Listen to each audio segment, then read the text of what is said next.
Welcome back to Yeti episode 89. We are definitely into that final phase of the season. We have three classics and one stage race remaining World Tour calendar wise until we actually finish up the year. And so for this one, the real race is Richmond. It's the national championships for the U.S., or at least it was once. I even did this particular race on Zwift once and just about died because, climbing. I don't have climbing legs. No, anyway, the race that we're doing here, it's Quebec. Back to back classics in Canada here, and it's a fun one. I've really enjoyed doing this one in the past. We're starting to see a little split in the field, but it's very much just a yo yo situation with the up down undulation, short circuit, back and forth. We still have 83K to go on this one, and the breakaway is well under control with just a 3 minute advantage in just three riders. But for the moment, that yo-yoing is persisting as we now have three groups spread out. We are fairly well positioned, though I did see one pick roll who was off the back. Not off the back, but not at the front of the peloton. He's gotten back into position, though, here in the last little bit. He's not climbing terribly well. In fact, most of these guys for us today are not going to fare too well. We have this nasty draw. Terrible draw. For one thing, the expected draw was a negative. We were expecting a -6, not a -17. Can't get much worse than a team -11. I mean, that's a -1.5 per rider. Now, the reason for the -6, it's late in the season. We've got some guys that are about to build up for their final little stretch as a guy puts his hand in the air and it splits the field. Back together already, though. And still that last group, though, is off the back and have not regained contact. I think it's time to actually up the effort a little bit. 75 is not holding terribly well for some of these guys. Anyway, Ponmar and Hagland, the only guys that just came off La Vuelta that are here. It's only about a week post race, so plenty of fatigue in the leagues after that big 3 week race. In the case of Ponmar, he was a fair bit tired, and he's got an expected -3 today. He's only got a -1 draw, but Abdullah has a -5 draw. Shui has a -4 draw on the day. Why they have that, I don't know. But yeah, only Shui was expected to have a -1. He's a little bit tired. Montez had a -1. He's got it. Pickroll's got exactly what he's got. No. Who was it? Somebody was supposed to have a +1. It's not Hagland. Hagland's actually got a +2 to draw today. So all those negatives, and we do have one guy with a +2. It was either Pickrell or Haddad was supposed to have a +1. The other was supposed to be a 0. So pretty poor draws from the team. But we still have a chance. Sport's gonna really suck, but Hagland did get that +2, and he's our best chance anyway. The unfortunate part to go with it is how weak the support's going to be, because all the punchiest guys, we brought most of the punchiest riders on the team to this race. Some of them coming off La Vuelta are not here, but it's Abdullah and Shui and Ponmar that all have the big negatives, and then the best other pure climber in Haddad has the big negative. Pickrell, he's a sprinter, not a puncher. Montez, he's not a puncher either. So it's really a Hagland only type scenario as we're getting the first little bits of classics riders have a little go from a ways out, but they're not going to be threatening at this point. You can see that Philipsen, Scalmoza, Philipsen's the favorite for the race, so he's got a 81 Hills rating. That is not Jasper. Towards the top of this circuit, this lap, we will go ahead and get water for the final time. Comes the next little acceleration. No, false alarm. but they are definitely accelerating. They are riding harder than before, but this is the last hill. So Abdullah, go back, get the water, pick roll. Yeah, like an 89, hold. Accelerate, bud.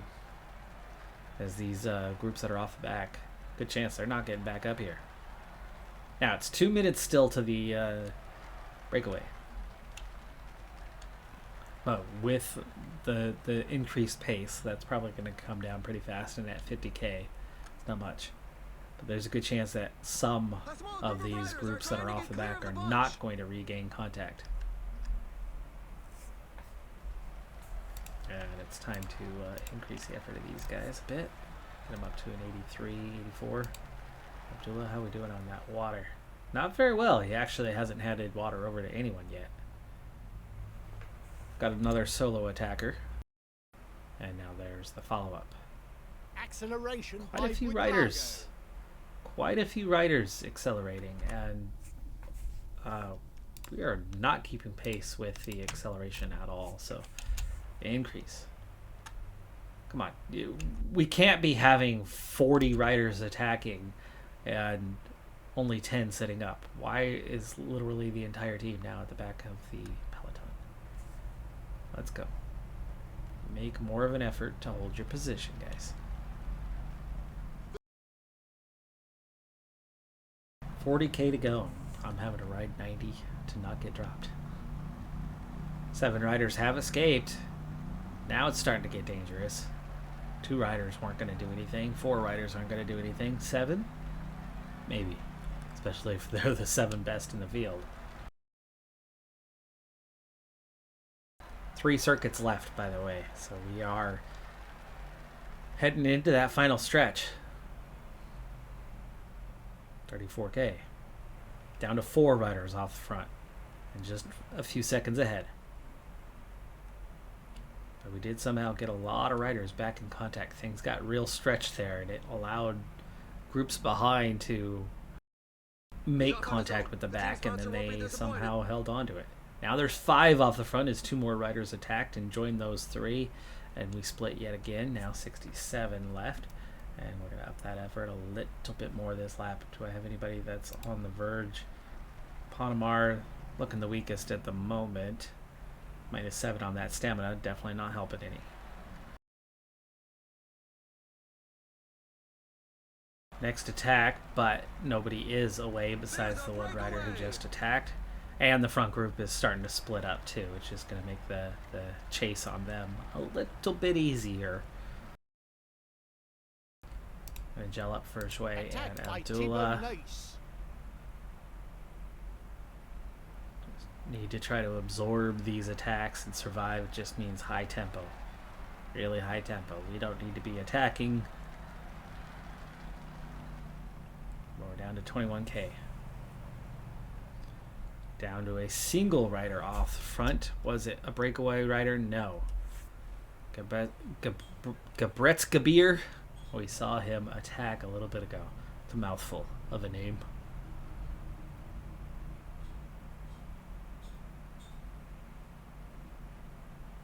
These guys being back here, Haglin and Haddad, starting to worry me about their positioning. 80 left, 6 have escaped by half a bike length. They counted that as a separate group. They had maybe a wheel.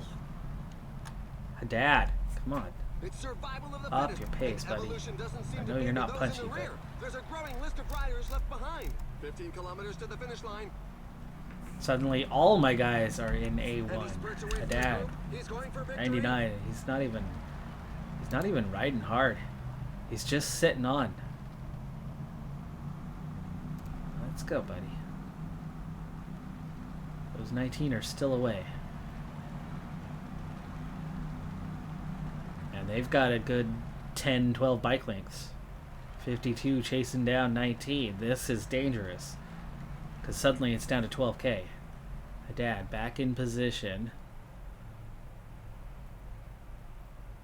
Maybe. 10 kilometers to the finish line. Yes. Okay, we're down to 35 chasing, and with 10K, we are going to train this thing. Abdullah, You're going first. Shui's gonna follow. And then Panamar, and then Haddad. Montez or Pickrell. Pickrell's not punchy enough. And it's not going to come down to a sprint at the end. I mean, there is the final kilometer, but Pickrell's not going to last to the final kilometer. It's not even a 1K scenario anyway. Come on, Abdullah. Come on, Abdullah. I know you don't have red bar, but we're on the flat and now descending. You should be able to progress forward. 6K. Okay, let's get off of Abdullah. We've got red bar for the others. Haglin does not have a lot of red bar though. 4.9. Our 19 are half a bike length away. We've made contact with them. Shui out of energy. 3.7 on the Panama. 2 attacking, going clear. We're not going to win today. Because now it's 17 that have managed to go clear. There was a gap. A gap that opened somewhere, somehow. 1.6, pick roll. We're in contact again as Bagioli begins his attack. There's the fight for the line. Bagioli, is he going to hang on? He is going to hang on. Albert Phillipson, who attacked early, somehow didn't feel much pressure or pain from that attack. We just never got back into position. Never did get forward enough. We beat our group in the head-to-head. Well, did we beat our group? Pickroll got 16th. That's as far as we got back up there. And it was Pickroll who ended up leading the way. Yeah, highest finish. Haglin only got 23rd. He ran out of red bar early. Race day condition was a big factor in this. That split was a huge factor in this. Not a terribly good day for us. Now in Montreal for that second Canadian Classic, yeah, the race day condition is once again awful. From the last, 10 days that we have raced, we've had one positive race day condition draw, and we won it. We've had one neutral, and it wasn't even neutral. It was like a -2, close enough to be considered neutral. Today, not as bad as yesterday. It's not a -17 or a net -11. Today, it's still not good. It's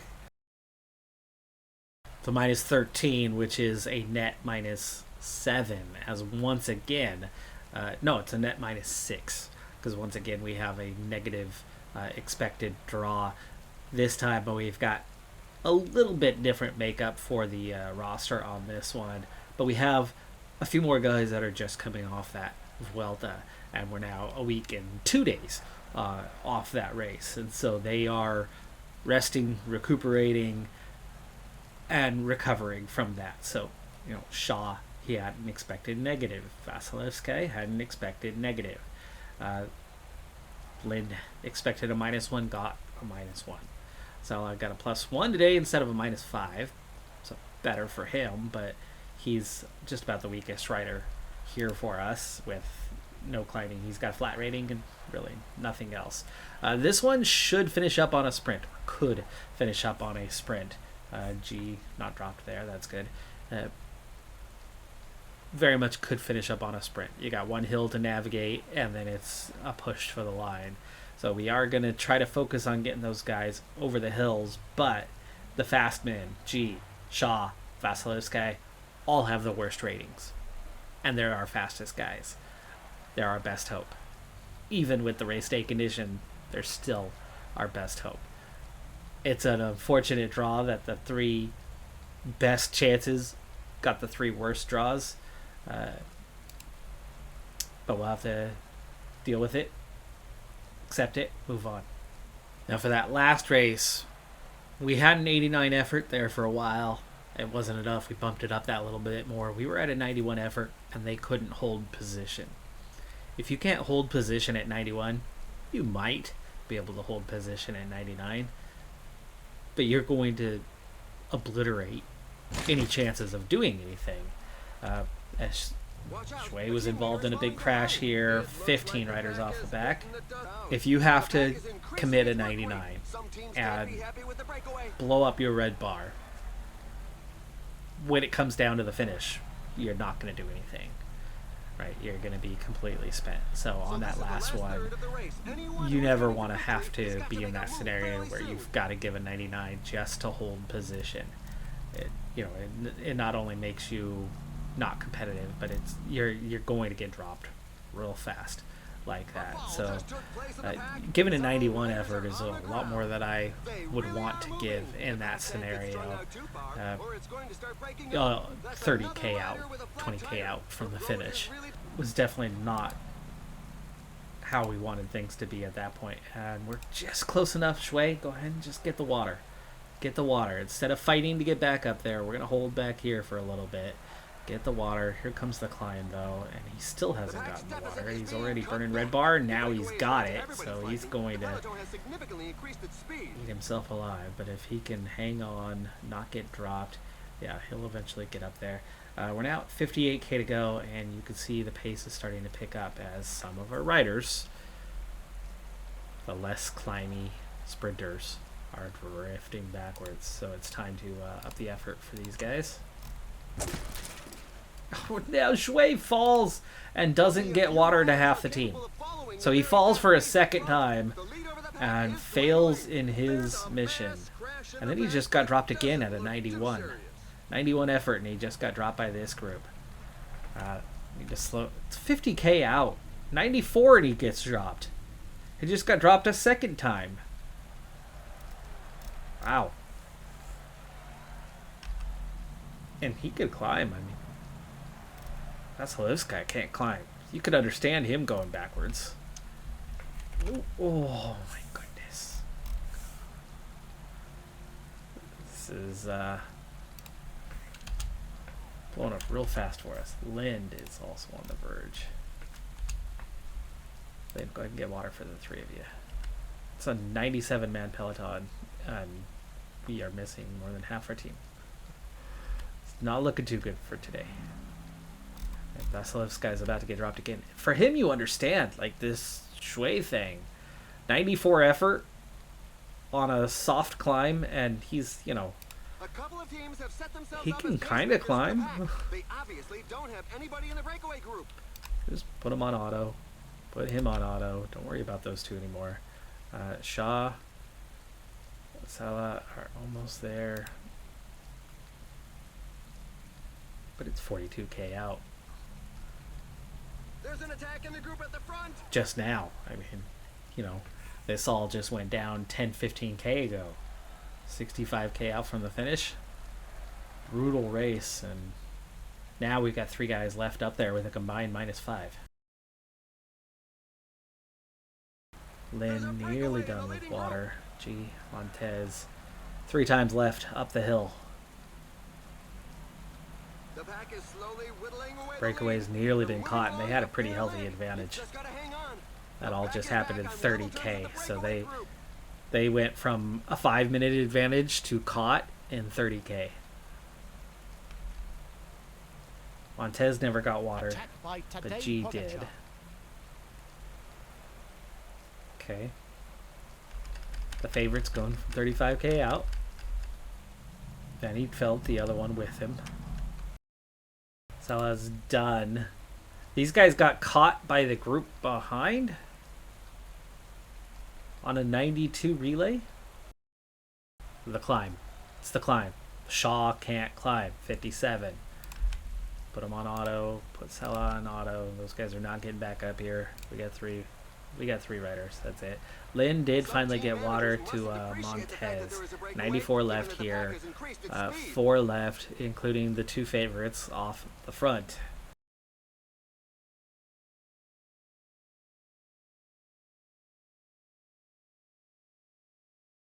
Montez finally the gel kicks off. Lind hanging in there. Down to 33 chasing the 4 and only 9 seconds behind. In fact, really only a bike length behind. We're back. False Hill. This is that last one on the way to the... And they both attack again right away. That's 5K from the finish.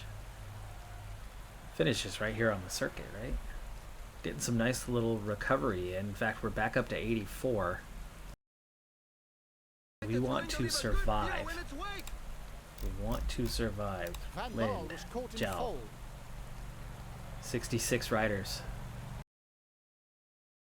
Felix Gall. The withdrawal.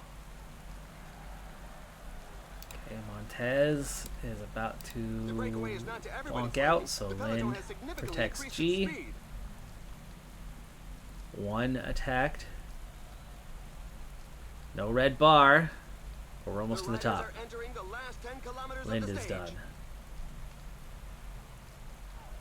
G still in contention. Montez is dropped. 8K. G. Very much in a good, strong position, but he has zero support, and his sprint is not that good, and his race day condition sucks. As there goes 5 favorites, and I'm not sure they're going to get caught. That little separation might be enough.